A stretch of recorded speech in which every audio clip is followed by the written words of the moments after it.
Hello and welcome, Aries, to your September 2023 horoscope.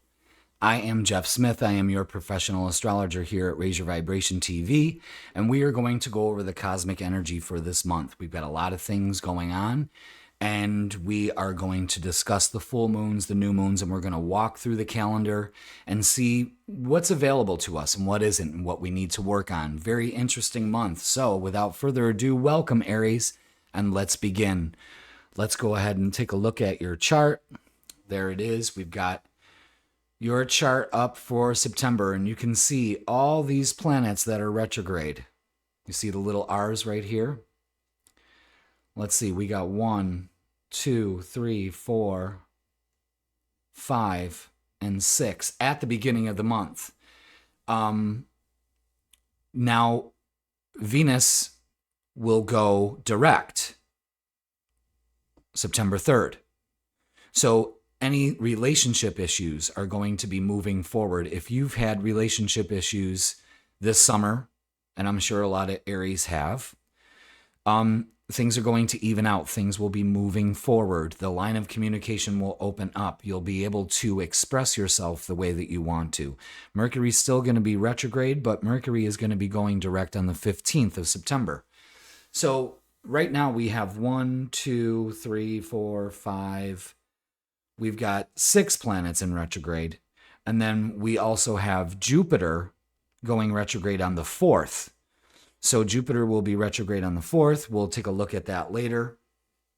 But what I want you to focus on is most of the planets on your solar house are on the eastern side. Yes, I said eastern. That's not the way that we look at it in astrology. The poles are actually reversed. Down here is north, this is west, this is south, and this is east. So if anyone wanted to know that, this is the eastern hemisphere. And then you can see the western hemisphere. We almost have, like, you could almost picture like all these energies on each side of the chart battling for movement here. And this is what is going to be your challenge this month, is to find some balance with everything. So with that being said, let's go ahead and look at the general themes. Like I said, Venus is going to be retrograde, and then it goes direct. So now they talk a lot about shadow and all of that. Venus isn't going to be in its shadow, but as long as it's starting to get ready to go direct, I'm in on it, okay? So again, love issues are going to be a focus later on. Now, Jupiter went retrograde, in Taurus on the 4th. Venus went direct on the 3rd. Jupiter went on the 4th. Now, Jupiter retrograde isn't so much going to be about personal life. It's more about society around us, watch the money markets, that kind of thing. Big major developments maybe have to be put back on the back burner, something like that. But this is happening in your solar second house. So we want you to be aware of your finances. Maybe you want to hold back on loaning any money or borrowing any money. You just want to kind of sit tight on that, Aries, okay? And then we're going to be having the moon travel through your whole chart here. So let's go ahead and take a look. But you can see these energies needing to balance out, okay? And they will once the sun and Mercury and everything is starting to move forward here. We'll go ahead and take a look at, not the full moon, we're going to take a look at the calendar. There it is. So I write this out every month. Gives you a good idea what's going on. So let's talk about some of the things that we've got here. All right, first of all, Venus went direct. Next day, Jupiter went retrograde. So as we move through the week, the 7th, you may want to be careful of some emotions, anything like that. That things take an emotional tour, basically.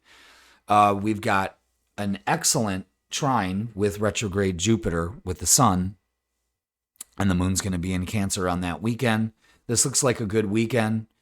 We're moving from a Cancer energy into, we've got the moon making a sextile to Uranus, so it could be some interesting developments there.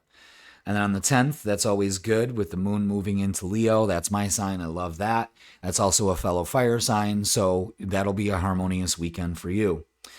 Then the moon makes a conjunction to Venus on Monday. Not bad for a Monday. And then it makes a square to Uranus on the 12th. And then we're getting worked up to the new moon. So the new moon is happening at 9:39 p.m. Eastern Standard Time in Virgo at 21 degrees. So if you want to look at 21 degrees in your chart, if you want to look for 21 degrees in Virgo, see if that's hitting anything in your chart there.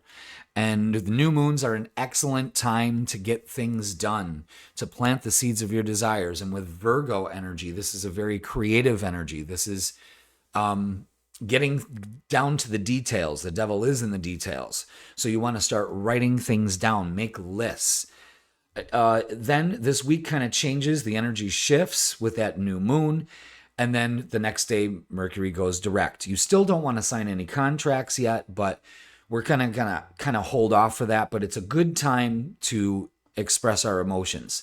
Now, the weekend of the 16th and the 17th, maybe some time that, okay, now Mercury is finally direct. Now I can go ahead and speak my truth. And that might be a little difficult, especially with the way the moon is moving and the Venus square Jupiter can kind of hinder things, you know. So give it some time. I would say by the full moon in your sign, Aries, is probably when you're going to be able to communicate, get things moving forward. We have watched the news on the 19th. We have the sun opposite Neptune. That could be a time of, again, lifting the veil, trying to work through our deceptions, you know, don't listen to any negative self-talk. And then the moon moves into a fellow fire sign in the middle of the week and Wednesday for you. And then also makes on the 21st, the sun makes a trine to Pluto. Good energy on that, getting ready for the weekend. And then we move into Libra season on the 23rd. I can't believe how fast everything is moving. And then we move into Libra season. Remember when we first looked at your chart, how we had those two sides opposing each other on the eastern and the western hemispheres? I think this is going to turn around for you, okay, around that time. Getting geared up to let go of anything towards that full moon, okay? We've got, now this is a better time to communicate. We've got Mercury trine Jupiter. Good time to get your finances in order. Then we've got the moon sextiling Jupiter, and then the moon moves into Aries. This is your weekend, Aries, okay? And Venus is going to be squaring Uranus also on that day. So, with that being said, full moons are an excellent time to release. And I think this may be releasing some anger issues with some relationships, letting those go, speaking your truth. You know, very hot weekend for most of the fire signs. So be aware of that, Aries.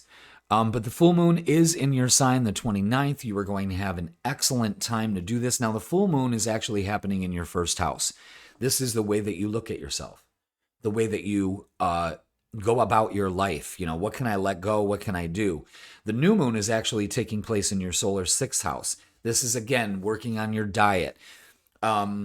Getting some exercise. This is getting a plan in order. For you this month, Aries, it's all about balancing all these different things out, kind of the veil being lifted. You've got that new moon, that motivation in the middle of the month. Then you've got Mercury going direct. We're going to be talking a lot better to ourselves, so on and so forth. So this month is, you know, we don't really have that much happening, but for you, Aries, the new moon's taking place in your sixth house, so it's a good time to start a new routine, get down to that new routine. A lot of kids are going back to school at this time, so a lot of parents are going to be adjusting to that new routine. So there's going to be an adjustment period here, but when the full moon is in your first house on the 29th of September, this is going to be a good time to release that and really work on some relationship issues. I think Aries is definitely going to be working on some relationship issues and how they look at them. So that's a very good time for you to start moving things forward, you know, because we do have a lot of things retrograde. But again, it's going to be moving forward. The sun's going to be in Libra on the 23rd. Justice will be served. Things will start to balance out. That's what we want to strive for this month, is balance and releasing things and letting them go. All right, Aries, very good. I hope this resonates with you. Please like, share, comment, and subscribe. Don't forget to watch your tarot reading for September also. That'll be in the end of this video now. And I will see you in October. Have a great month.